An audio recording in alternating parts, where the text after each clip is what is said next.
लेकिन आज प्रथम बार सौभाग्य प्राप्त हुआ गुरुदेव को प्रणाम करने का। आज गुरुदेव ने जितना भी ये सब बताया, मैं सादर नमन बंदन प्रणाम करता हूँ। मैंने गुरुदेव को कुछ भी नहीं बताया, गुरुदेव ने मेरे पूरे परिवार पूरे सब कुछ बता दिया। इवन अभी 2021 कोरोना काल में मुझे कोरोना हुआ, जिसमें मेरे माताजी पिताजी स्वर्गवास हो गया और मैं 40 दिन वेंटिलेटर पे रहा। डॉक्टर्स ने बरेली से लेके वेदांता गुड़गांव तक, गुड़गांव में रहा मैं। उन्होंने कहा कि ये चमत्कार है कोई जो तुम्हारा जीवन मिला। गुरुदेव ने वो तक बताया। मैं आपके इस माध्यम से सिर्फ एक ही बात कहूँगा, शिव ही सत्य है, माई ही सत्य है। ओम नमः शिवाय, जय माई। पवन मिश्रा कहाँ से हैं? कोई 2 अंक बोलिए। 6 और 9। आपने 6 और 9 बोला है। आपके इन अंकों को बोलने के आधार पर हमें आपके मुखमंडल से, प्रश्न विद्या से ज्ञात होता है कि 45 वर्ष और 18 दिन, 45 वर्ष और 18 दिन की आज आपको धरती पर आए हुए हो गए हैं। इससे पहले आप मुझसे नहीं मिल सकते हैं, ये परमात्मा ने तय कर रखा है। एकादशी और शनिवार, एकादशी और शनिवार के दिन आपका जन्म हुआ है। आपकी जन्म कुंडली है आपके पास? निकालिए, मिलाइए। हम आपका जो मुखमंडल है, इस मुखमंडल से कहा ऐसा दिखाई दे रहा है कि शिव नाम का आपका पुत्र है।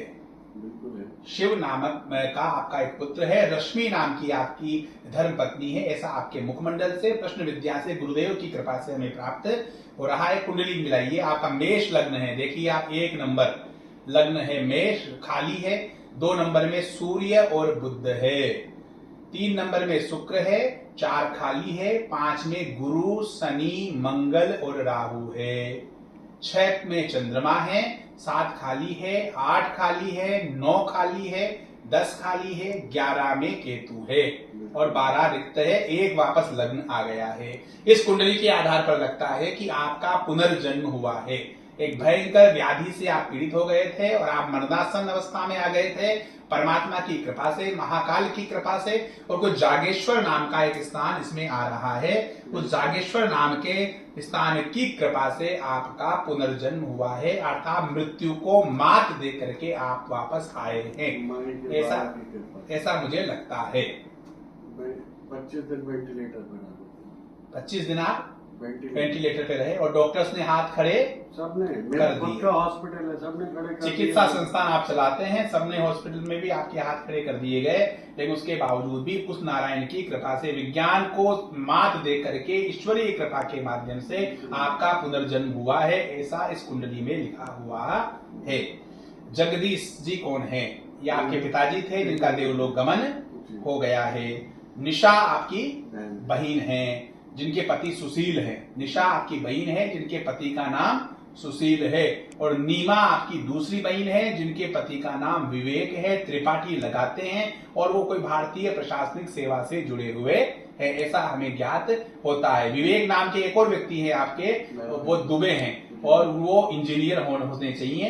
वो एक और विवेक नाम से आपसे कोई जुड़ा हुआ है। 2-3 समस्याओं को लेकर के आप आए हैं। पहली राजनीतिक महत्वाकांक्षा है, दूसरा शारीरिक महत्वाकांक्षा है, तो तीसरा कुछ जो है असहजता आप महसूस कर रहे हैं, जिसके विषय में हम बिना इसके क्लिप के बात करेंगे, सार्वजनिक बात नहीं कर सकते उस विषय में। इस तरह के प्रश्न हैं।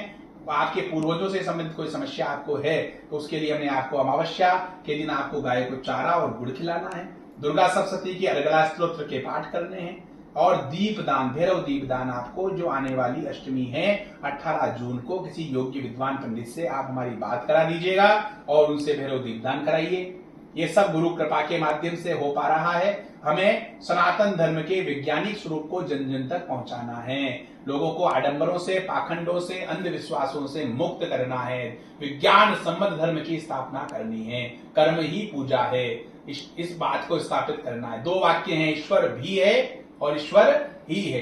अगर भी है तो फिर रत्नों की आवश्यकता है, कुंडलियों की आवश्यकता। अगर ही है, उस परमात्मा तत्व पर अड़िग विश्वास है, तो फिर जो है यही सिद्धांत को स्थापित करना है। उसी सिद्धांत के कारण आपका जीवन बचा हुआ है। भी से तो आप बचते नहीं, क्योंकि सारे चिकित्सकों ने, सबने, विज्ञान ने हाथ खड़ा कर दिया था, तब जाकर के उस परमात्मा स्वरूप ने चमत्कारिक रूप से आपकी रक्षा की है। ये सारी बातें जो मैंने आपको बताई, ये मैंने ही बताई है या आपने मुझे बताई? मैंने नहीं बताया गुरुदेव, आपने मुझे सब बताया। इससे आप संतुष्ट हैं? 1000 लाख। सनातन संस्कृति के प्रचार प्रसार के लिए एक छोटी सी क्लिप बना रहे हैं, इसको हम प्रचारित करेंगे। इसमें कोई आपत्ति तो नहीं है?